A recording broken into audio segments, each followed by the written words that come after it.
नमस्कार। योगरा में स्वागत।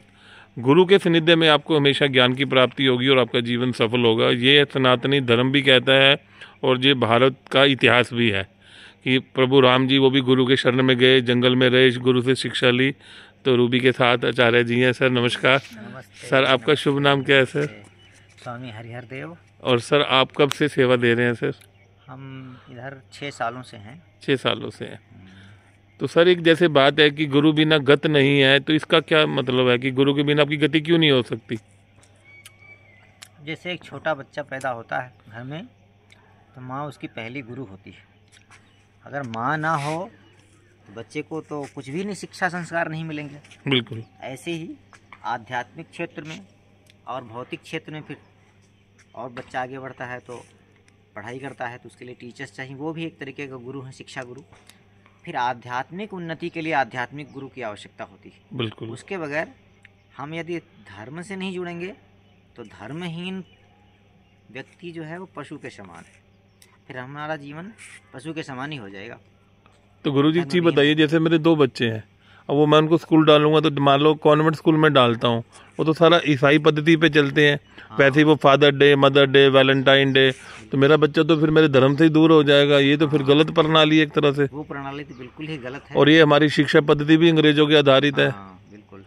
तो शिक्षा पद्धति में अभी पतंजलि ने एक बहुत बड़ा क्रांति किया है भारतीय शिक्षा बोर्ड के माध्यम से। तो आपके नज़दीक जो भी विद्यालय हैं उनको आप बोलो कि वो भारतीय शिक्षा बोर्ड से अपने आप को संबद्ध करें। तो जैसे ही वो संबद्ध करेंगे वैसे ही भारतीय कल्चर, भारतीय संस्कृति, अपना अध्यात्म, अपने पूर्वजों के बारे में उसमें सब कुछ जानने को मिलेगा। बच्चों के अंदर वो संस्कार स्वतः ही आने लग जाएंगे।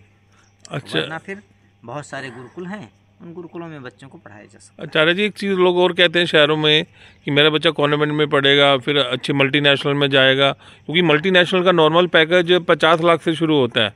अगर आपका थोड़ा सा एक्सपीरियंस है, जैसे मेरे क्लाइंट हैं, जैसे एडोब कंपनी है, वो 1 करोड़ तो वैसे ही दे देती है क्लाइंटों को, अपने जो भी स्टाफ है, कि बाहर जाएगा अमेरिका में तो साल का कम से कम 2-3 करोड़ तो कमाएगा ही। अगर ये हिंदू पूजा पाठ करेगा तो इसमें कितना मिल जाएगा, क्या कमाएगा? तो इस चीज़ जो दिमाग में ये कूड़ा भरा हुआ है, इससे कैसे बचे हम? पैसा पैसा पैसा। कॉन्वेंट स्कूल में जो कुछ भी शिक्षा पढ़ाते हैं, विज्ञान, आधुनिक शिक्षा, वो सारी शिक्षा भी हम गुरुकुलों में भी पढ़ाते हैं, लेकिन उसके साथ आध्यात्म से जुड़ा हुआ भी रखते हैं उनको। केवल कॉन्वेंट में पढ़े हुए बच्चे अपने माता पिता का सम्मान नहीं करते। जहाँ मैं रहता हूँ, माता पिता को बाद में वो छोड़ देते हैं, माता पिता असहाय होकर के जीवन जीते हैं, ऐसा देखा गया। गुरुकुल में पढ़ा हुआ, भारतीय शिक्षा बोर्ड से संबद्ध पढ़ा हुआ जो बच्चा होगा वो संस्कारी भी होगा और आधुनिक शिक्षा का पूरा ज्ञान होते हुए वो माता पिता का, अपने गुरुजनों का, बड़ों का सम्मान करेगा। कोरोना काल में बहुत सारे बच्चे जो अमेरिका में थे वो आए नहीं। हाँ, पड़ोसी ने माता पिता का संस्कार किया। बिल्कुल। तो ये आप सही कह रहे हैं। ऐसा यदि लोगों को करवानी है अपनी, तो कॉन्वेंट में पढ़वाएं। बिल्कुल। वरना वो कोर्स, वो सारा सिलेबस, वो सारी शिक्षा गुरुकुलों में भी उपलब्ध है और साथ में हम संस्कार युक्त शिक्षा भी देते हैं। रूबी जी, आप भी आचार्य जी से कुछ आपके कोई क्वेरी हो, कुछ पूछना चाहती हो? मुझे बताइए कि बच्चों को कब से संस्कार उनमें डालने चाहिए? उनको संस्कार की प्रक्रिया तो गर्भ से ही शुरू करनी चाहिए। अच्छा, कि गर्भावस्था में बच्चे हैं, गर्भ में हैं माँ के, तो उस समय ही पूजा पाठ माँ को खान पान से शुरू करके आपके घर का माहौल तक, घर में भी ऐसे आप गाने ना बजाएं, आपस में भी लड़ाई झगड़ा ना करें।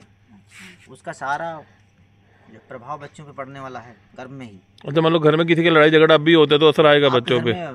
पति और पत्नी लड़ रहे हैं और किसी से लड़ रहे हैं, वो सारा संस्कार उसके अंदर आ रहे हैं। अच्छा। तो जन्म से पहले ही शुरू होना है, जब से गर्भ में बच्चा आ गया तब से उसका संस्कार शुरू हो जाता है और फिर वो जीवन पर्यंत संस्कार चलता है। ओके। हाँ, लेकिन शुरुआती जो संस्कार होते हैं गर्भावस्था के दौरान और उसके बाद 5, 7, 10 सालों तक का, वो उसकी नींव हो जाते हैं, नींव बनाते हैं वो पूरे जीवन की। आचार्य जी शहरों में तो टाइम ही नहीं है, सुबह मियाँ बीवी दोनों जॉब पे चले गए, बच्चा तो नौकरानियाँ पाल रही हैं, संस्कार और सब अकेली फैमिली है, माँ बाप को कब से छोड़ के शहरों में सेटल हो गए हैं। हाँ, उनका तो वही शनिवार संडे वो कुल्लू मनाली कहीं शिमला इधर भाग जाते हैं घूमने। हाँ, तो ऐसे लोग या तो अपने बच्चों को गुरुकुलों में दे दें, उनके पास समय नहीं तो, हाँ, अथवा फिर भाई एक व्यक्ति को तो बच्चों के साथ रहना चाहिए। और गुरुकुल का अंदाजा क्या खर्चा है माने देश के अंदर? हमारे यहाँ पतंजलि में जो गुरुकुल है, जो आवासीय हैं, जिसमें आप 2 साल से ऊपर के बच्चों को दे सकते हैं, 2 ढाई 3 साल के हो गए तो उसमें लगभग आप 1,60,000 साल भर का खर्चा एक बच्चे तो ज़्यादा खर्चा नहीं है शहरी बंदे के लिए। सारा कुछ है। ठीक। अच्छा, इसमें ये भी है कि 5 साल गुरुकुल में रखें फिर आप अपने पास ले हैं, कुछ ऐसा प्रावधान भी होता है? ले सकते हैं आप। हाँ, ले सकते हैं ना। चलिए सर, आपने बहुत अच्छी बातें बताई। हम चाहते हैं कि भारत देश हमारा जो एक ऋषि कुल परंपरा से चला हुआ देश है वैसे ही रहे। एक बार थोड़ा सा गर्ग साहब आप भी सर के सानिध्य में आइए, गुरुजी के सानिध्य। मैं तो खुद सन्यासी बनना चाहता हूँ, पर ये जीवन ऐसा है कि बच्चे बीवी छोड़ के कहाँ जाएंगे, पीछे से थोड़ी सपोर्ट नहीं है। गृहस्थ में रहते हुए आप सन्यासी बनो। हाँ, ये गृहस्थ सन्यासी। सन्यास का मतलब केवल ड्रेस से नहीं है, अच्छा, अंदर से बदल जाने को सन्यास कहते हैं। अच्छा, परिवार में रहते हुए परिवार से प्रेम पूरा है लेकिन आसक्ति नहीं होनी चाहिए। अच्छा, ये आपने बहुत अच्छी बात बताई। इस पे बच्चों से प्रेम पूरा करो, उनके जीवन को अच्छा कैसे बेहतर बनाया जाए उसके लिए पूरा प्रयत्न करो, लेकिन उनमें आसक्ति नहीं। ना तो दशरथ बनो, वो भी राम के वियोग में मारे गए, और ना वो बनो धृतराष्ट्र बनो, दुर्योधन के वियोग में मारे गए। अन्याय और अपराध करने लग जाए। उसके अपराध का सपोर्ट नहीं करना है किसी भी कीमत पर बच्चों के, और उनको अच्छे मार्ग पे बढ़ाने के लिए सारे प्रयत्न करने हैं।